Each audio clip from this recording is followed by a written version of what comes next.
Well, good morning, everybody.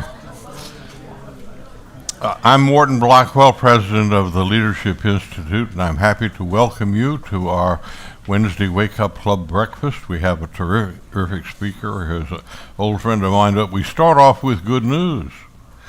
There was a softball game last night, and the Leadership Institute crushed the Brookings Institution.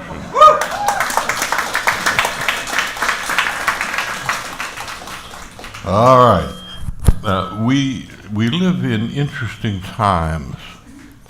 I'm going to ask you if you're really surprised about this. Think back over the last several days. There was a plea agreement for Hunter Biden, who is, of course, the bag man for the Biden crime family, and the plea agreement was rejected by the judge because the agreement would not only have made things easier for Hunter Biden and truly a sweetheart deal, but the plea agreement, as the judge found, not only eased things for Hunter Biden for things that he had done, it also exempted him from prosecution for future things that he might do. Now, I'm asking for a show of hands. How many people are surprised that the Biden Justice Department and Hunter Biden's attorneys would come up with a plea agreement that had that slipped in it? Are you surprised? If you're surprised, raise your hand. All right.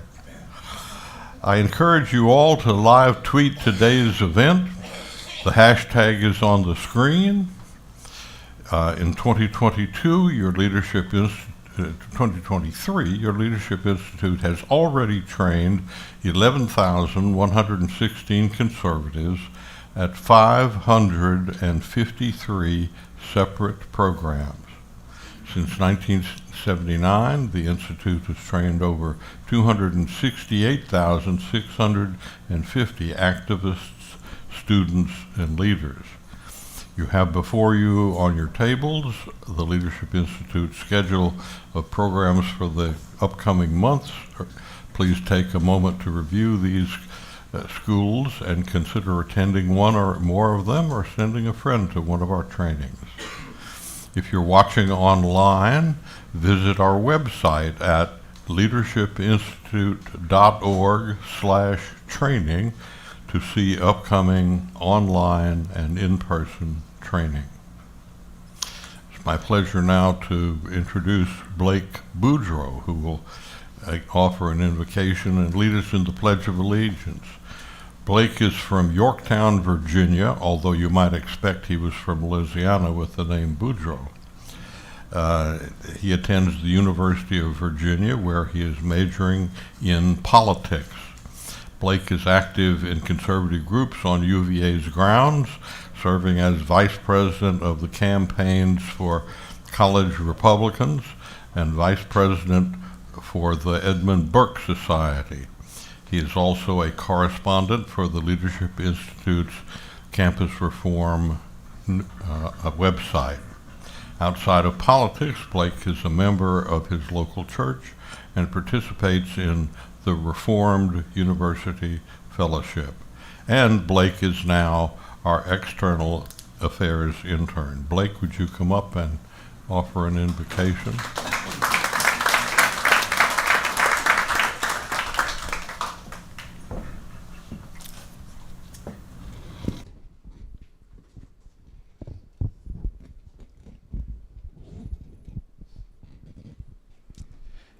Good morning, everybody. Please bow your heads in prayer. Father, thank you for this day. Thank you for bringing us all here together this morning. We ask that you be with our speakers today and that you be with everybody listening. And we know that no matter how effective we become in this world, we labor in vain if we do it for our own glory and refuse to honor you. So let this morning build us up in knowledge. and let all the glory be given to Christ. In Jesus' name, amen. Now please stand as we recite the Pledge of Allegiance. I pledge allegiance to the flag of the United States of America and to the republic for which it stands, one nation, under God, indivisible, with liberty and justice for all.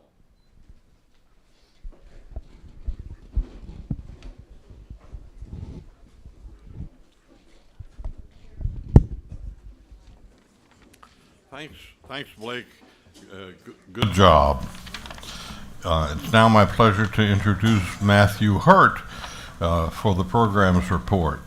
Matthew is our Director of Professional Services, where he oversees Leadership Institute's internship program, our career trainings, and conservativejobs.com, which is our free online job platform. Matthew first joined the Institute back in 2009 as Campus Leadership Program Regional Field Coordinator, and he has been indispensable as a member of Leadership Institute's faculty ever since. In addition to Matthew's work at the Institute, he is very engaged in grassroots conservative organizing in Northern Virginia and across the country. And we are, of course, a nonpartisan organization. Matthew happens currently to be a very outstanding, and that is not an exaggeration, very outstanding chairman of the Arlington County Republican Committee. Matt, step up here and give us the brief programs report. Thank you. Chairman of a county committee where 80% of my neighbors living and dead voted for Joe Biden, so I will accept your condolences. Your careers team has been incredibly busy this summer. In June and July, the careers division held or participated in 20 training events, producing more than 440 graduates and more than 300 additional trainees. The careers division partnered with America's Future, the Heritage Foundation, State Policy Network, the American Legislative Exchange Council, Media Research Center, Pacific Legal Foundation, Public Interest Legal Foundation, and the Cato Institute. This month, your careers team partners with the Institute of World Politics for a special 2-day statecraft summit called Careers in National Security, Intelligence, and International Affairs. The event kicks off with a reception at the Institute of World Politics next Friday evening and continues on Saturday, August 12th, right here in this training space. I encourage you to look at the flyers advertising this event at your place settings, and please join us if you can. Your careers team held 2 premium training events with Arizona Congressman David Schweikert and Florida Congressman Byron Donalds at the prestigious Capitol Hill Club over the last 2 months. In addition to training events, your careers division held more than 130 one-on-one resume and career consultations with conservative job seekers. Leadership Institute's conservativejobs.com continues to connect hundreds of job seekers with open roles across the conservative movement.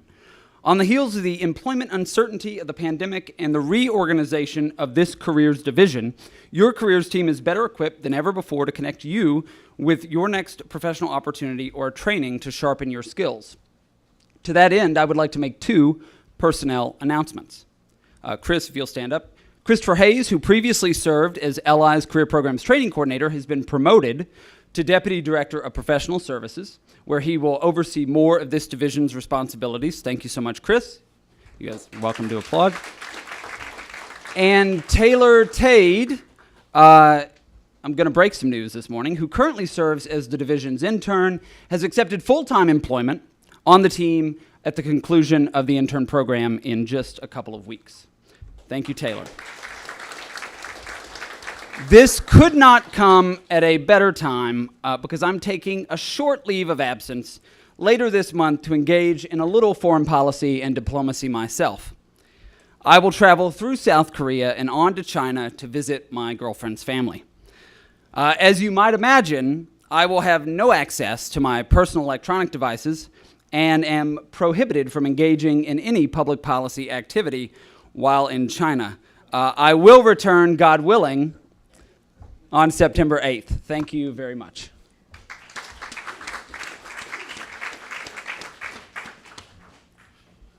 Thank you, Matthew. Be very careful in China. All right.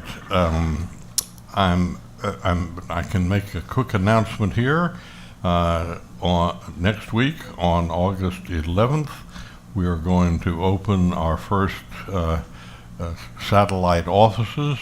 Bridget Ziegler, who is an institute graduate and was last year re-elected to the Sarasota County School Board, which they flipped, and it went from 3-2 left wing to 4-1 conservative. Bridget is now the chair of the Sarasota County School Board, and that building we're going to open up with a ceremony on the 11th of October, of August, later this week, next week. Now, I'm going to present Chelsea Buden, and she will introduce our outstanding speaker. Chelsea is from White Plains, New York. She attends the University of Buffalo, where she is studying criminology and sociology. As an advocate for conservative values and principles, she started a Turning Point USA chapter in Buffalo, where she has served as president for 2 years.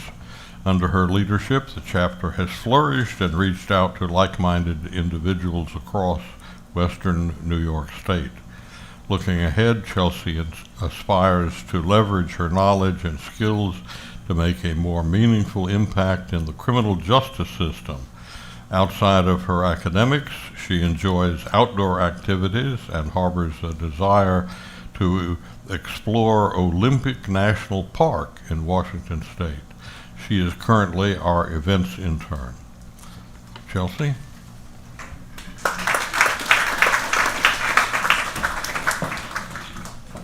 Thank you, Morton. Good morning, everyone. John Lenkowski is the founder and president of the Institute of World Politics, an independent graduate school of national security and international affairs in Washington, D.C. IWP is dedicated to developing leaders with a sound and understanding of international realities and the ethical conduct of statecraft based on knowledge and appreciation of American founding principles and the Western moral tradition. From 1981 to 1983, Dr. Lenkowski served in the State Department Bureau of European Affairs and as a special advisor to the Undersecretary for Political Affairs, Lawrence Eagleberger.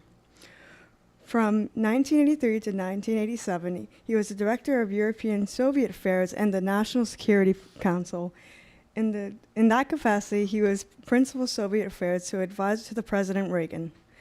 He was also served on the staff of Congressman James Corder.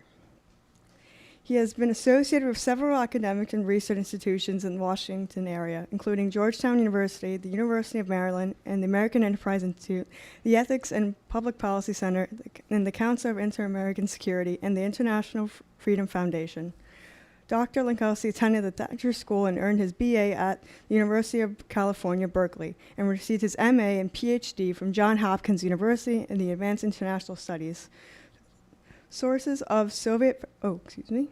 He is the author of Soviet Perceptions of U.S. Foreign Policy, the Sources of Soviet Cultural Diplomacy, a multifaceted strategic asset of Soviet power, and full spectrum diplomacy and grand strategy, and numerous other writings and addresses. Dr. Lenkowski and his wife, Susan, have 2 children and live in Washington. Please remember to hold all questions until the microphone is brought to you, and I want to gladly introduce John Lenkowski.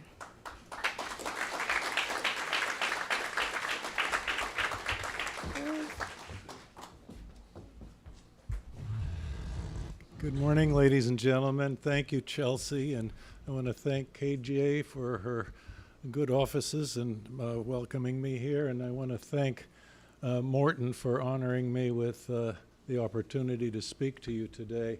I just am bursting with admiration for what Morton and his team have done here over decades to promote the cause of liberty in this country, and I can't thank you enough for what you've done for generations. And what's amazing about Morton is the example of leadership that he sets for everybody, because he's one of those people who is mission-oriented, and he's not a careerist. It's not about him. It's about getting the job done a cause. He serves a cause higher than himself. And it's amazing to see this kind of leadership here inside the Beltway. So I thank you for the example that you've set, Morton. I thank you for your friendship, and God bless you and the Leadership Institute.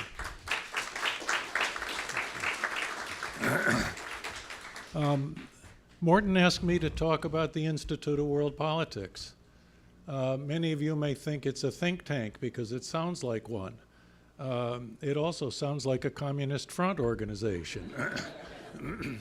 And it was deliberately named in this anodyne fashion because the accreditation process in the United States is a peer-reviewed process. And you know who the peers are these days.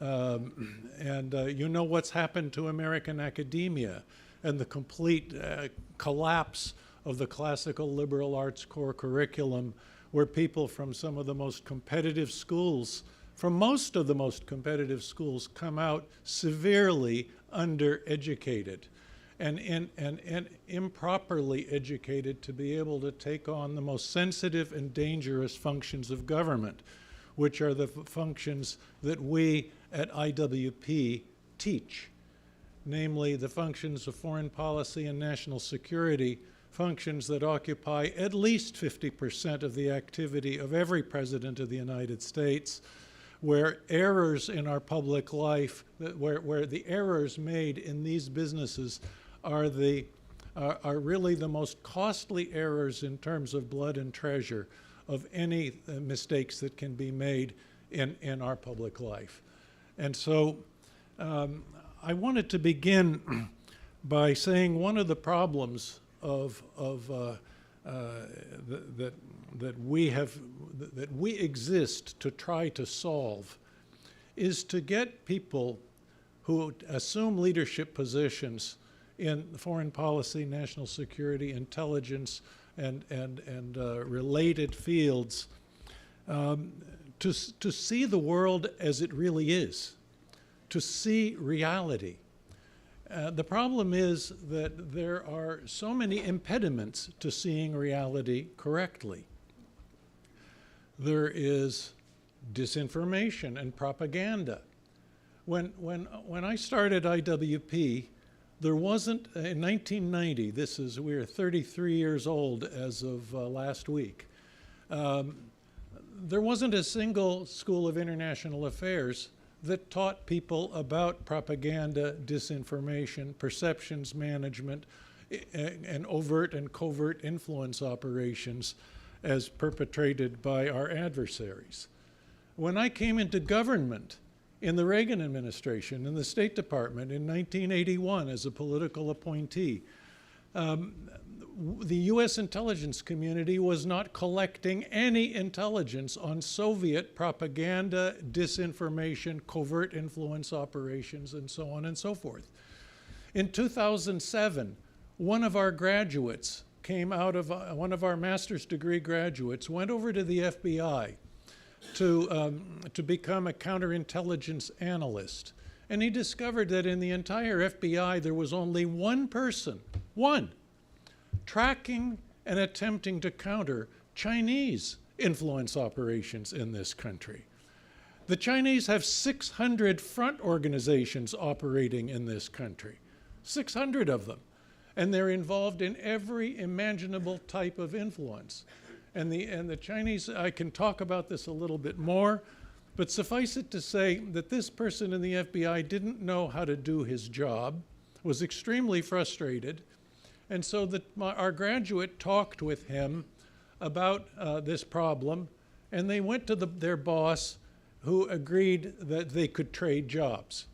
And our single graduate proceeded to teach the FBI how to do a job that it had long since forgotten how to do, because everybody who knew how to do it was either dead or retired.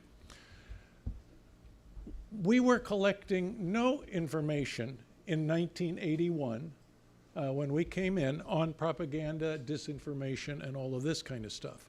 We had to change the national intelligence topics to get the community to start collecting on it. And, but the problem was that the people in our intelligence community were not sufficiently educated on all sorts of matters relating to this. Ignorance about communism, and this is at the height of the Cold War, was pandemic. Ignorance about communism. It's even worse today. And yet the Chinese regime is a communist regime, a Marxist-Leninist regime with Chinese characteristics, as they say. Xi Jinping thought is the main variant of that ideology today. But I remember when I was in the White House as President Reagan's Soviet Affairs advisor, and I would get a stack of diplomatic cables and intelligence reports in my inbox every day. And I started reading diplomatic cables and intelligence reports that had classic Soviet disinformation and strategic deception themes in them. And they were being sent to senior executives in the Pentagon, the State Department, and the White House, maybe the Treasury Department and other places, with no warning that this could be deception. And so I started protesting about it. I went to our intelligence directorate, and they got Bill Casey alerted to all of this, and we ended up having a big conference on deception. And lo and behold, as a result of it, and by the way, the conference revealed that there were two schools of thought. There were those who thought we could be deceived, and then there were those who thought we couldn't be deceived. Who was who? Well, it was the intelligence community that thought, we're so smart, we can't be deceived. Now, it was all compartmented. The signals intelligence guys thought, well, we're so good at what we do, we can't be deceived. Maybe those photo interpreters down the hall, maybe they can be deceived. Or the human intelligence guys. And so the whole bouillabaisse it was revealed that everybody thought this about themselves. It was hubris cubed. And so the problem here was that people had not done their homework on this. And to this day, deception is not a professional discipline in the US intelligence community, and the only time that it is when there happens to be a CIA director who is personally interested in this. And by the way, this is not my analysis, this is the analysis of a senior CIA official who was their #1 expert on deception, who recently wrote an article in the CIA's principal journal called Studies of Intelligence. Anyway, how do you know you're perceiving reality correctly if you don't know how your perceptions can be managed? If you don't know how deception works? And deception is done by all of our adversaries. It is a huge element of Chinese statecraft going back 2,500 years or more. So there are other impediments to seeing reality correctly. There is ideology. There are several different schools of foreign policy thought. You've heard of them, I'm sure. There's liberal internationalism, which has been the main school. But every one of these schools has a utopian tendency. The liberal internationalists think, gee, maybe if we have a little more dialogue, a few more treaties, a little more mutual understanding, some better international law, we'll all be able to sit with one another around the campfire and sing Kumbaya and have peace together. Well, this is utopianism. And the problem with that is that it refuses to recognize the existence of evil in the world. Then there are the libertarian isolationists. And the libertarian isolationists think, well, if we just get out of their face, they'll stop hating us. Well, excuse me, there's some people who have long memories and who have grudges and who pay much more attention to history than Americans do, because we Americans are a very ahistorical people. But this is utopianism. Then there are the neoconservative Wilsonians who think we can march into Iraq and transform it into a democracy overnight with a military occupation, as if culture doesn't exist, as if the habits, the customs, and the traditions bred over decades and centuries don't exist. Excuse me, this is utopianism.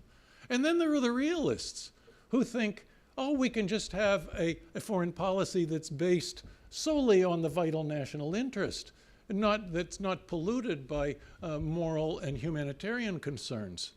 That's utopian too. The realists can be utopians. Every single one of these can become an ideology. And one of the problems with ideology is that for an ideologue, the facts make no difference. The problem in foreign and national security policy is that ideology can be a pernicious and dangerous thing, and that the real answer, the really conservative answer, is prudence. Prudence, which is the great virtue of the statesman. So there are problems in seeing reality correctly, but there's lots of other ignorance. I meant ignorance. There's been a precipitous decline in the study of history, in the study of civics. People don't know what this country is all about. They don't understand the arguments that underlie our constitutional arrangements. How can you defend a country that you don't understand? How can you defend a political order that you neither understand nor appreciate, maybe that you don't love? Can you effectively defend a country you don't love? I don't think so. Which is why we at IWP teach American founding principles, because patriotism, informed, morally ordered patriotism, is the central pillar of the national security posture of the United States. And it is being undermined in our academic institutions on a daily basis, and in our high schools, where our students are not only taught to hate their parents, they're taught to hate their country. And there needs to be remediation. And if there is to be a remediation, let it be in that thin crust of foreign policy intellectuals who are the ones who actually make the foreign policy and national security policies of this country, which is what we're in the business of trying to shape. So then there's ignorance of moral philosophy and of philosophy in general. Are there or is there not a transcendent, objective, universal moral order in the world? Are there objective moral standards of right and wrong? Well, this is the most, that question that I just posed is the most subversive question you can ask a college student today. They've never thought about it. And their professors have assiduously concealed that issue from them. Well, if there are no objective moral standards, who are we to criticize the Nazis? Who are we to criticize the Nazis? That's just another lifestyle. It's another lifestyle choice. After all, aren't the moral standards all a matter of personal preference? And the accumulation of those personal preferences is simply a matter of social construction, right? So we have our moral standards here in the United States. They have them over there. Why? That's their lifestyle choice. Excuse me. These are serious issues. And these philosophical issues lie at the heart of the ideological conflict, which is the center of the conflict for today with communist China. It was the central issue in the Cold War, which Ronald Reagan understood, and we who worked for him intimately on Soviet affairs understood this. It was a conflict not between the people of the East and the West. It was a conflict between those who believe that there is an objective moral order in the world and those who don't. And that Cold War went on within the USSR, and it went on and is still going on within the United States. The culture war is simply another variant of the Cold War.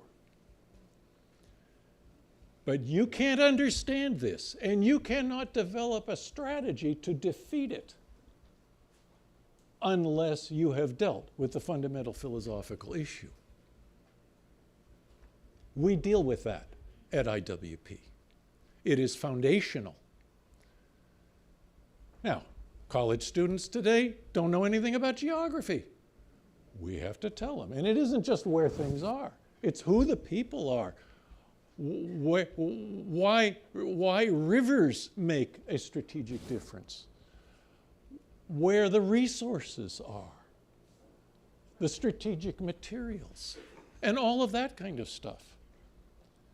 People don't study economics.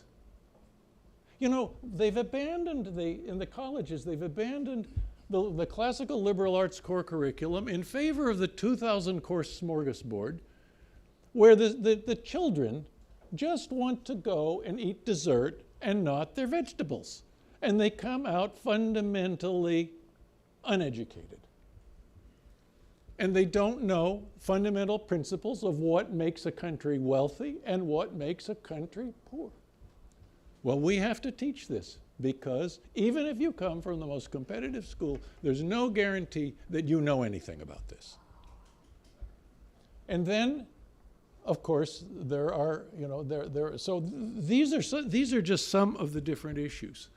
Now, when I started IWP, I would say that 90% of intelligence officers had never studied intelligence before going into the profession. I would say that somewhere, it could have been even 95%. And there's a lot to study. There is the history of intelligence.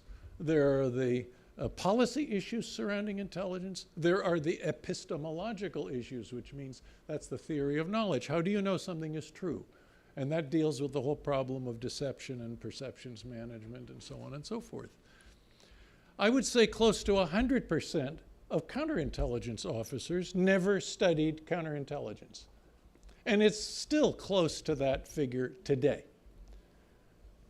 In the lead counterintelligence agency in the United States, which is the FBI, for years, you would go, and it may even still be that way. I've got to check my recent facts on this. You'd go to the FBI Academy down here in Quantico for a year worth of training, and you'd get 51 weeks of law enforcement and 1 week of counterintelligence. Well, counterintelligence may arguably be one of the most important, it is one of the most important instruments of national power, of statecraft. And yet we pay no systematic strategic attention to it in this country. Today, one of our graduates who went as part of, joined our intelligence community, was charged with defending the Defense Department's equities in California. And he told us that there are 25,000 Chinese intelligence collectors in Silicon Valley alone. Okay? May I repeat that? 25,000 Chinese intelligence collectors in Silicon Valley alone.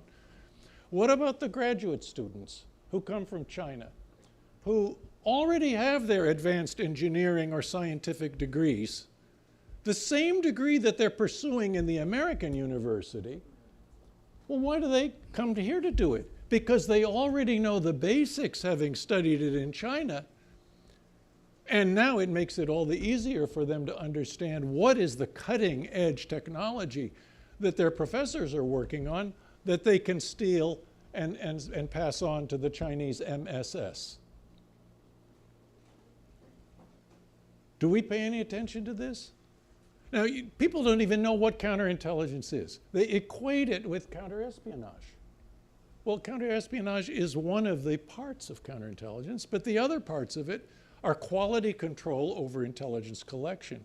You may have spent 2 years working trying to recruit a spy. You've recruited the spy. You think, well, this is just the crowning achievement of my career as a CIA case officer. But it turns out the spy that you've recruited is actually a double agent working for the enemy.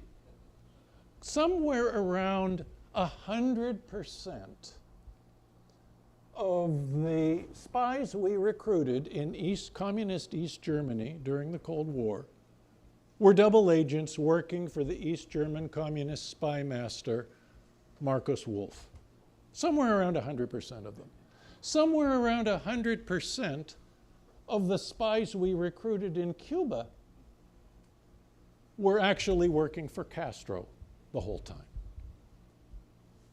You know, the great Angelo Codevilla, the late great Angelo Codevilla, once said, it's better not to have an intelligence service if the intelligence service that you have set up is busy funneling to our National Command Authority the disinformation that comes from communist double agents. Well, think about that.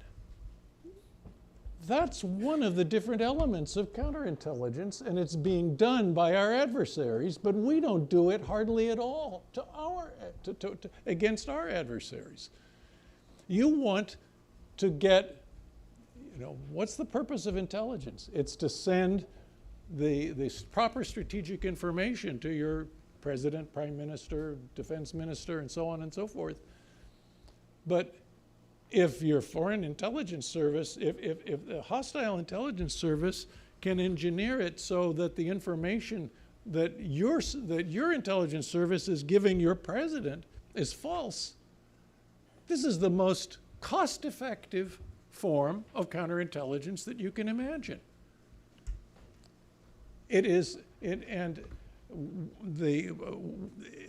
you study this field, you will see how foreign intelligence services have helped cripple our own intelligence and counterintelligence capabilities in this country. Then there's the problem of the State Department. Maybe I should have started with that. There's a phenomenon called diplomatism. It's an ideology. It is a political strategic culture that exists in the State Department. And it is one where it gets to the extreme, where the desire for stability and agreement with other governments is so intense that it is better to continue diplomatic process even if the substance that arises from that process turns out to be toxic and harmful to the United States. We kept negotiating and signing new arms control agreements with the Soviet Union during the Cold War. And the Soviets violated every single one of them. So I, in my capacity in the Reagan White House, started protesting this. And I started saying, let's not negotiate and sign any more agreements with Moscow until they start complying with existing agreements. After all, what's arms control? It's when both sides are controlling arms, not just us. Not just us. But then I'm told I'm trying to kill arms control. Now, reality check. Who's killing arms control? Is it the person who violates the agreement, or is it the person who points out the violation? In Washington, it's the person who points out the violation. And there is a reason for that. Because if you follow John Lenchowski's advice, the arms control negotiating process stops. It stops. You're killing arms control. The process of negotiating is more important in Washington than the substance of the agreements negotiated. And this is a disease that is going on within our government, within our foreign policy community. And it's something that if you don't know that this disease exists, you can never cure it, which is why IWP exists, one of the many reasons why it exists. Now, there are other problems, of course, with diplomacy. There are two types of diplomacy. There's traditional diplomacy, which is relations with governments, and then there's public diplomacy, which is relations with people. And in Washington, we don't care about relations with people. I will argue that the decisive move in the Cold War was public diplomacy, relations with the peoples of the Soviet Empire. Yes, I'll give you 20 reasons why the Soviet Union collapsed. The military buildup, which put pressure on their military economy. The Reagan Doctrine, where we supported anti-communist resistance movements in Angola and Nicaragua and all these other places that could show the peoples of the Soviet Empire that resistance to communism was possible. And of course, what do totalitarian regimes like to do? They want to put their people in a state of hopelessness, despair, and futile resignation, where they feel resistance is futile because the party state is so powerful. And so you show that the Nicaraguan campesinos can overthrow a communist government without the US Marine Corps, maybe resistance to communism is possible. In the Reagan White House, we got together with the diaspora groups from Russia, from Ukraine, from Poland, from Hungary, from all of these different countries, people who had never been called to the White House. They met with senior officials. They met with our public liaison people. Morton knows all about this. And all of a sudden, they said, somebody is supporting us and supporting our people and our relatives in the lands of our ancestors. They're not all alone. They're not all alone. During the Cold War, the great Russian author Alexander Solzhenitsyn said that the most powerful weapons we possessed in the Cold War were the Voice of America, Radio Free Europe, and Radio Liberty. Scratch your favorite foreign policy expert in Washington, D.C., and ask if they can explain what Solzhenitsyn was talking about. You will not get an intellectually coherent answer. Why are they so important? Well, they gave people the truth for which they were hungering more than the ordinary daily nourishment. They gave people alternative ideas other than the daily force feeding of communist ideological lies that they had to have on a daily basis. They gave them their history back after the revisionist attack on the communist revisionist attack to rewrite the national memory by rewriting history. And you destroy the national memory, and then you can remake the national identity, because the national identity depends upon the national memory. Then you can make the new communist man. And then we gave them instantaneous news. And the instantaneity of free and unfiltered information is a strategic matter of such dramatic importance. Washington foreign policy establishment does not understand it unless you graduated from IWP. What's the first thing that a totalitarian regime does when there's a civil disturbance? They cut off all communications to the locality of the disturbance. Only then do they go and crush it, the strike, the demonstration, the riot.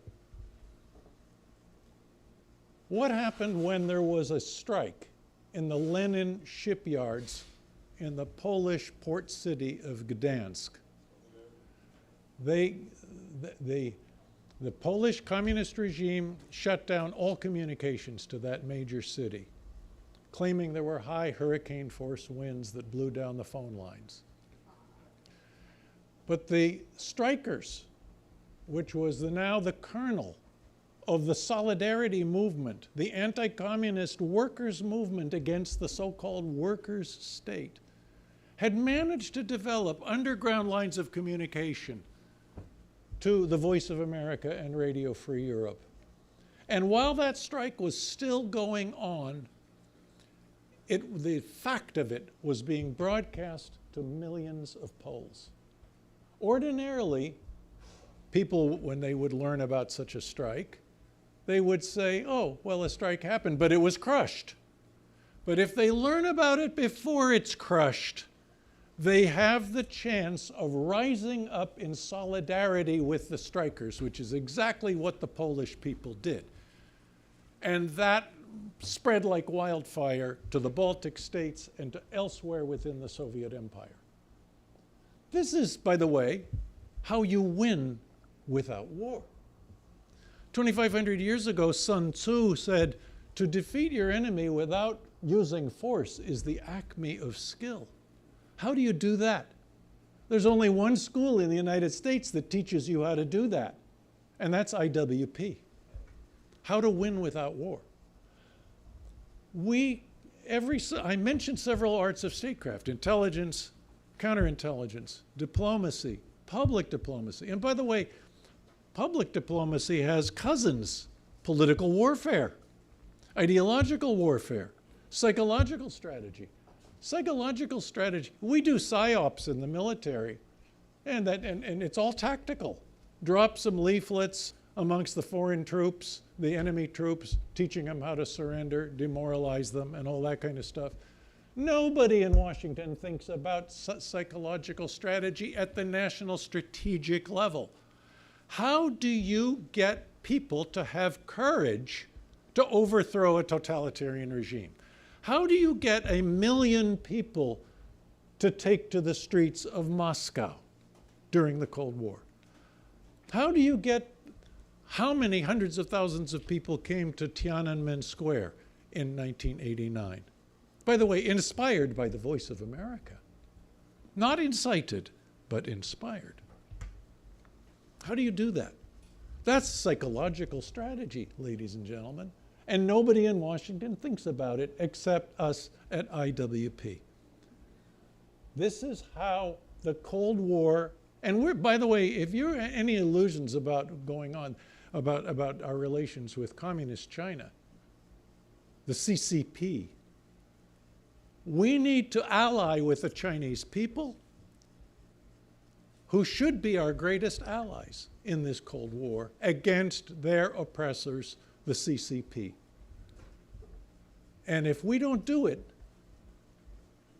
this world could become totalitarian, because there's nobody else but America that can resist a force as powerful as the CCP today. There are other arts of statecraft, economic statecraft.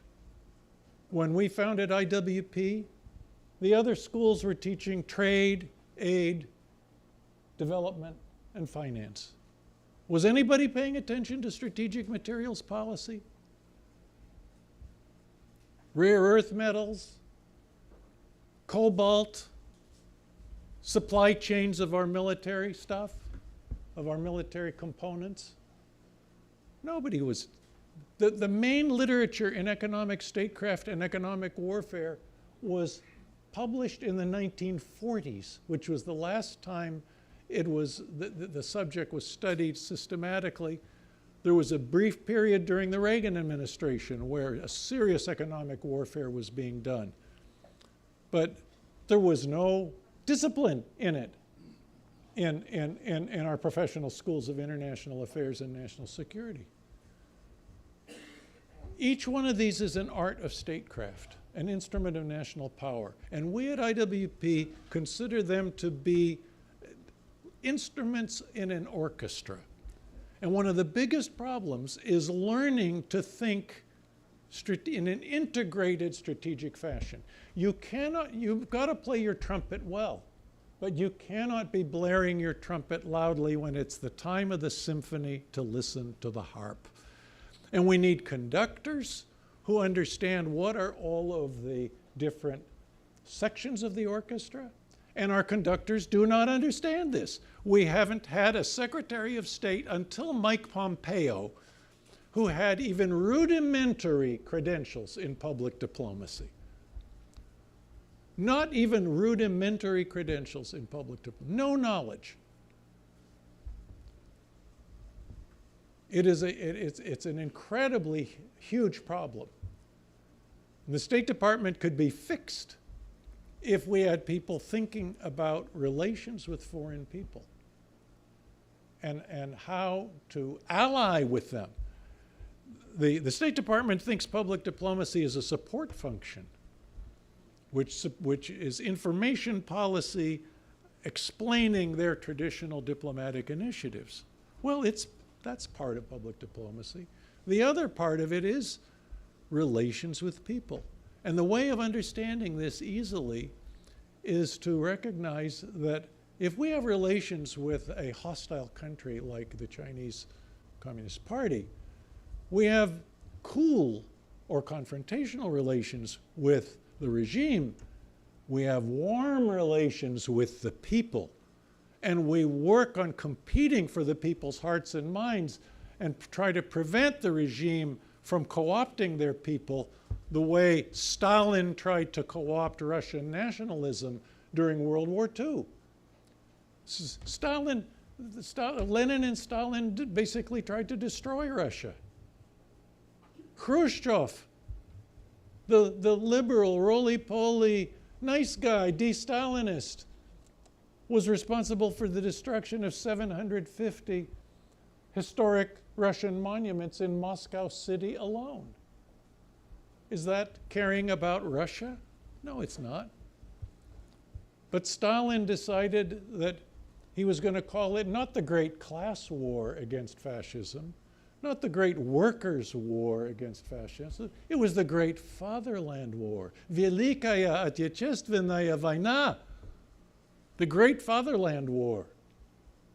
Because he wanted to harness the passions of Russian nationalism. That's what Xi Jinping is doing right now, trying to harness Chinese nationalism. We've got to compete for this.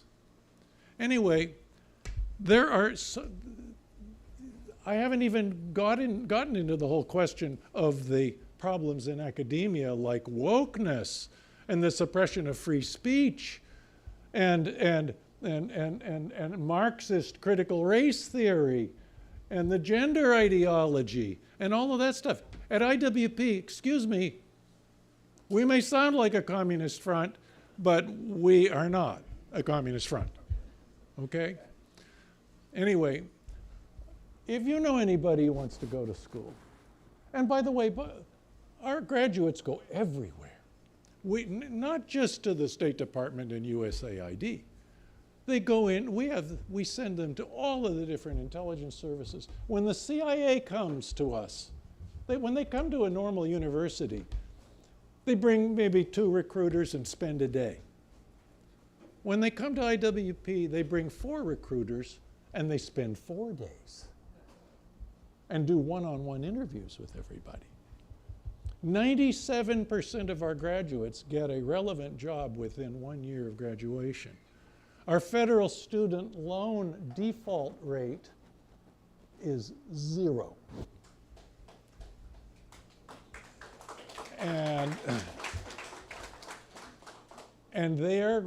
our graduates, half of them are mid-career professionals. 3 of them have been or are generals. One of our generals was the commander of all the land forces of NATO. We've got at least 35 graduates in the FBI. We've got them all over the other intelligence agencies and in the State Department, et cetera. We've got them in the law enforcement agencies. The law enforcement community has to have good intelligence. And they go into NCIS, they go into the FBI, into the DEA. The array of different job opportunities for graduates of IWP is immense. So if you know anybody who wants to go to school and get a remediation, well, we have to do remediation in the most important foundational subjects: American founding principles, free enterprise economics, Western Greco-Roman Judeo-Christian moral philosophy and applied ethics, basic international relations, and so on and so forth. And then the different arts of statecraft, different regions of the world, etc. Send them to us. And if you know anybody who wants to support us financially, send them to us too. I'll be happy to take any questions if there's any time. Thank you.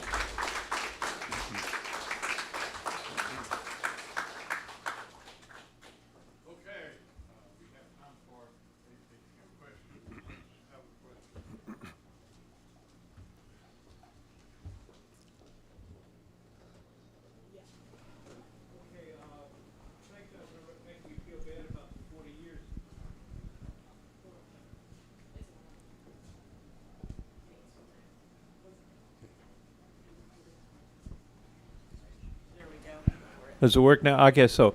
Hey, thanks a lot for making me feel bad about the 40 years I spent in counterintelligence and security with the government. I guess my question is there any sense over at IWP that the Ukraine war will end without change of leadership in Moscow? We, as an institution, so to speak, don't take positions on different things, and so we have different points of view on the faculty about all of this.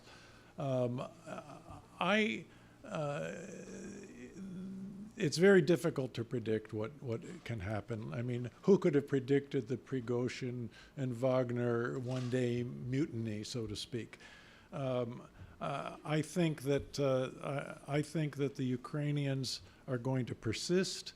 This is the, so to speak, a existential struggle for them, and I think that there is going to be sufficient bleeding on the Russian side of all of this that radical political change could very well take place. I think, you know, there are some people who say, well, you know, they'd like to end this war within 24 hours. Well, you want to end a war quickly? Lose it. And let the terrorist Russian regime, which is what it is, the war criminal Russian regime that has been attacking civilians, attacking civilian infrastructure, destroying things like the cathedral in Odessa, and so on and so forth. Let it go ahead and be the victor in all of this. That's what ending the war in 24 hours ultimately means. And so the fact is that the credibility of the United States and of the West is at stake. Credibility is one of the central principles of diplomacy and security policy. When President Obama drew a red line in the sand and told Bashar Assad that if you cross this line and use chemical weapons, there will be consequences. He crossed the line. There were no consequences. And the Obama presidency totally lost its credibility, and we can only thank God that there can be changes in administrations where credibility can be restored, because sometimes that's the only way it ever happens. These are the realities of the world, and we have to accept them and take on our responsibility. Maybe a couple more questions. This gentleman right here. Yeah, I just want to affirm your approach. I was in St. Bridget's Cathedral in 1977 when Lech Walesa got up to announce solidarity. And reaching the people is absolutely the truth. Thank you. That's exactly right. Thank you for speaking with us this morning. You mentioned prudence as being the true conservative foreign policy position. What does this look like in practice? Prudence is the application of sound moral and strategic principles to the circumstances at hand. And what is dangerous is where you have an ideological template and you attempt to impose your template on the situation rather than understanding the situation as it is and acting accordingly. Every situation is slightly different in one way or another. There are some very basic principles, and it is really important to understand principles like credibility, for example. Are you going to be sending signals of strength to your adversaries or signals of weakness? You have to understand what those signals are, and are you going to accept abuse heaped upon you by your adversaries, or are you going to have a policy of reciprocity? During the Cold War, our State Department had more KGB agents working in the U.S. Embassy than there were Americans. Okay? more KGB than there were Americans. And when I went there to Moscow and I wanted to travel elsewhere in the country, my travel was handled by a KGB colonel. And the only out of 8 floors of the embassy, only 2 floors were secure. And even they weren't secure. This is mind-boggling to me. How many Americans were working in the Soviet embassy in Washington? 0. Why can't we have a policy of reciprocity? This is a very common sense application of good prudential judgment to a situation like this. So you can't reduce prudence to a template, because the other ideologies, the other foreign policy schools, all too often have their ideological templates. And unfortunately, too many conservatives get beguiled by this one or that one. And let me say, each one of those foreign policy schools has a useful lesson to share. The liberal internationalists, whom I criticized as having a utopian tendency, and they have useful lessons to share. The libertarian isolationists have useful lessons. Many of them are the advocates of the so-called restraint school. Let's not be engage in promiscuous military interventions in places where the vital national interests of the United States are not at stake. Well, this is a very useful lesson. The problem is that the restraint school gets into too much into isolationism and refuses to recognize the existence of evil.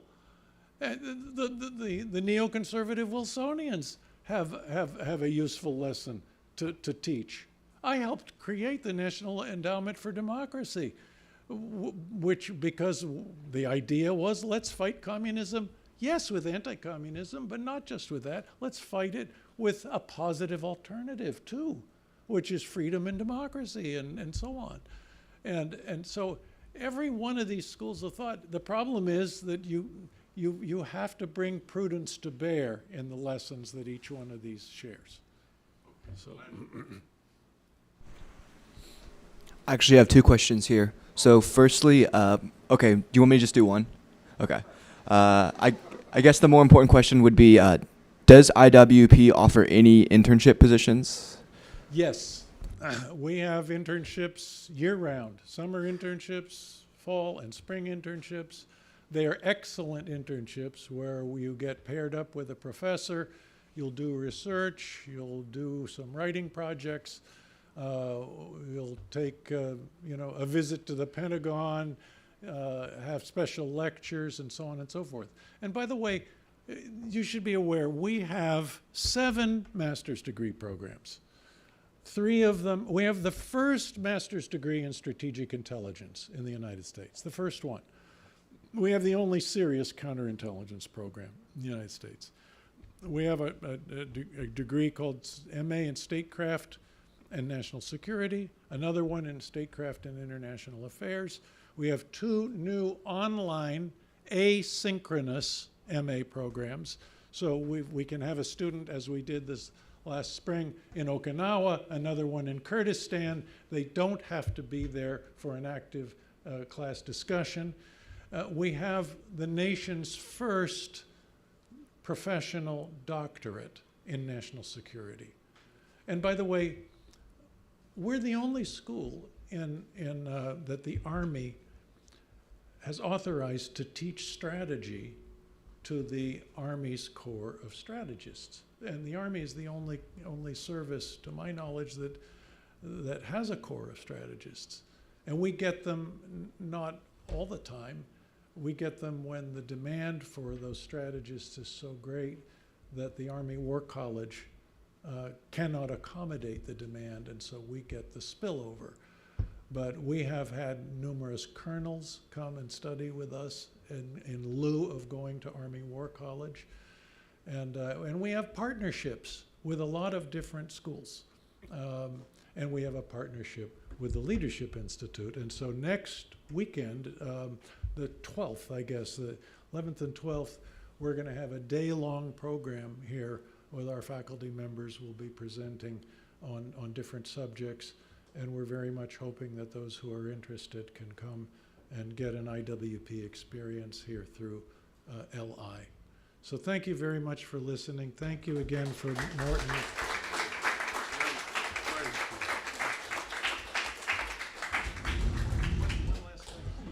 I wrote an article called Conquest Without War, the Threat of Chinese Political Influence Operations. And I've got about 10 copies of it on the table out there in the hallway when you get off the elevator. And so those of you who are particularly interested in the incredible depth of Chinese influence in this country, you can get the documentation there. Thank you. John, as a token of our appreciation, I want to give you one of the Leadership Institute's Adam Smith ties, and it's a nice tie. And you saw Ed Meese wearing it every day that he worked for Ronald Reagan. I wanted to tell you, Morton, I possess a Mark I Adam Smith tie, which is, they stopped making it in about 1982 or so, and you could tell who the parvenus were when they were wearing only the Mark II and subsequent. Yes. Well, it was the club tie of the Reaganites in the Reagan administration. I wore one every day when I worked on the White House staff. There were, however, some people who were worse than parvenus. They wore Adam Smith ties as protective coloration, feigning their commitment to Reagan's principles. Great. Thank you so much. You have the capability, if you want, after this, you can go up to the 5th floor, and we have Adam Smith ties, Adam Smith scarves for the ladies, etc. And Colton will be there to fulfill your needs. I invite you to join us here on September 6th for our next Wednesday Wake Up Club breakfast. Please RSVP online at leadershipinstitute.org/breakfast. Colton, will you step up here, please? Colton Lowry, who's in the back, so we all get to observe him as he walks up to the floor. Plan ahead, Colton. Colton is currently my intern, one of the star players of the Leadership Institute softball team last night. So if you're interested in Adam Smith attire, we are the sole and exclusive producer and distributor of Adam Smith merchandise in the United States, ties, scarves, etc., and you can buy them online through our major website. Colton will take you upstairs and show you the supply that we have. Anna Agresti, will you step up here? She's one of our softball stars of last night as well. I invite anyone interested in a tour of the Leadership Institute's Stephen P.J. Wood building and our adjacent Emerson and Dolores Reinsch Center for Campus Reform. Meet with Anna, and she'll be standing up here when we adjourn, and she will give you a great tour of the Leadership Institute, and she'll be happy to answer any questions that you might have. And if she can't answer a particularly tough question that you ask, she'll pop up to my office and ask me, and I'll cope with your question. Thank you all for coming, and thank you for your continued support.